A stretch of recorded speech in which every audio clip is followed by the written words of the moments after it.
कान्हा जी, ये कैसा अपशगुन है?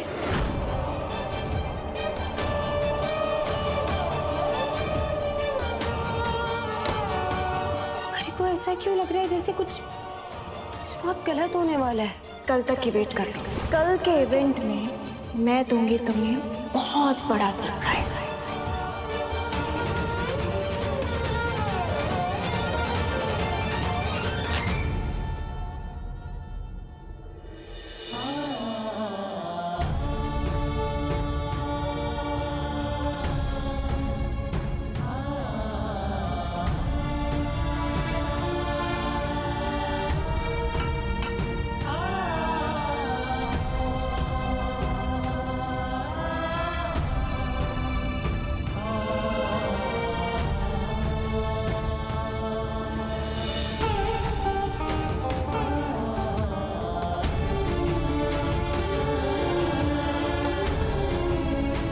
मेघा मैडम ने आज मारे और दिव्या मैडम के बीच झगड़ा करवा दिया।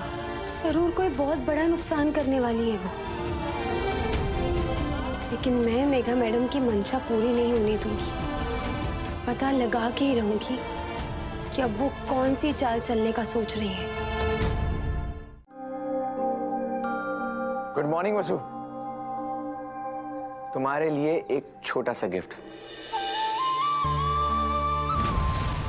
हर रोज सुबह तुम मेरे लिए फ्रेश फूल लेकर आती हो, तो मैंने सोचा आज ये काम क्यों ना मैं ही कर दूं।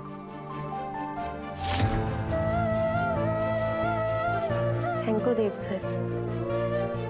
वसु, आज के इस इवेंट के जरिए हमारे ब्रांड को देश के हर घर तक पहुंचाने की जिम्मेदारी तुम्हारी है।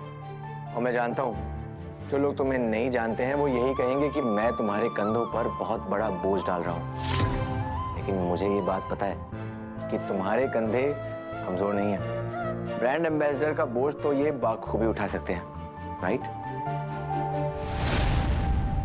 और तुम्हारे लिए एक और सरप्राइज है कि आज के लिए मैं आपका ड्राइवर हूं और आज के इवेंट के लिए मैं आपको खुद ड्राइव करके ले जाना चाहता हूं। आइए, आज का दिन तुम्हारे लिए बहुत स्पेशल है वसु, तो मुझे इस दिन को थोड़ा सा और स्पेशल बना दो मैडम।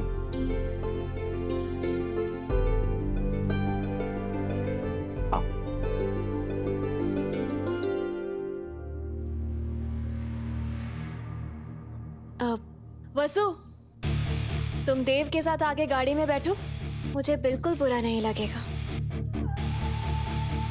नहीं मेघा, तुम देव के साथ आगे बढ़ो। वैसे भी तुम्हें वेन्यू पर सारी तैयारियां देखनी है। वसुधा अविनाश और दिव्या के साथ चली जाएगी।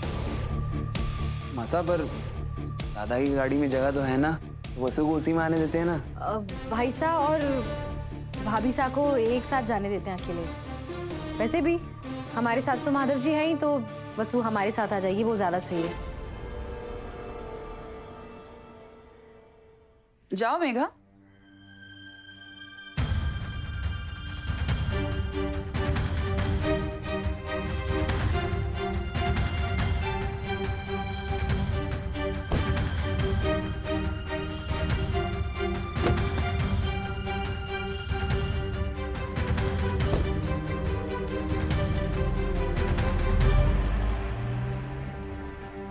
अविनाश, वसुधा को लेकर निकलो, समय पर पहुंचना है।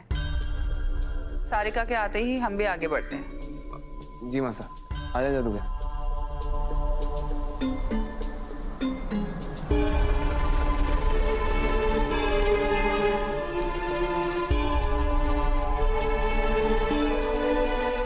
देखो पता है, मैं आज के इवेंट के लिए बहुत एक्साइटेड हूँ, लेकिन तू मेरे को एक्साइटेड नहीं लग रही। क्या हुआ? नहीं नहीं, ऐसा कुछ ना है। देखो पता है, कल रात को ना मैं वेन्यू देखने गया था।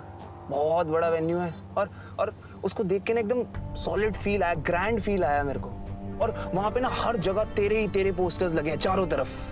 सच कहूँ ना तो मैंने इतने ऑथेंटिक, इतने नेचुरल, इतने ऑर्गेनिक पोस्टर्स कभी अपनी लाइफ में नहीं देखे। और एक और बात बताऊं, तू डिजर्व करती है। देखना तू भी सरप्राइज हो जाएगी वहां जाके। अच्छा, एक और स्पीच देनी है ना वहां पे, है ना? तो सुना, मेरे को रिहर्सल हो जाएगी तेरी भी।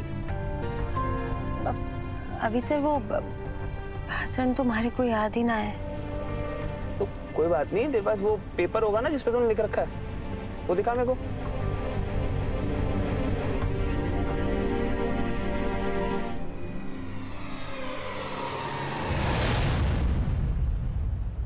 अभी सर क्यों क्या किया आपने?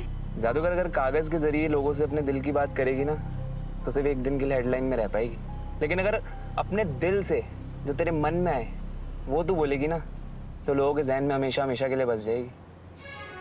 तेरे को पता है तेरा जो दिल है ना वो एकदम पानी की तरह प्योर और साफ है, तो उससे निकले हुए शब्द ना किसी स्पीच राइटर के शब्दों से ज्यादा वजनदार होंगे।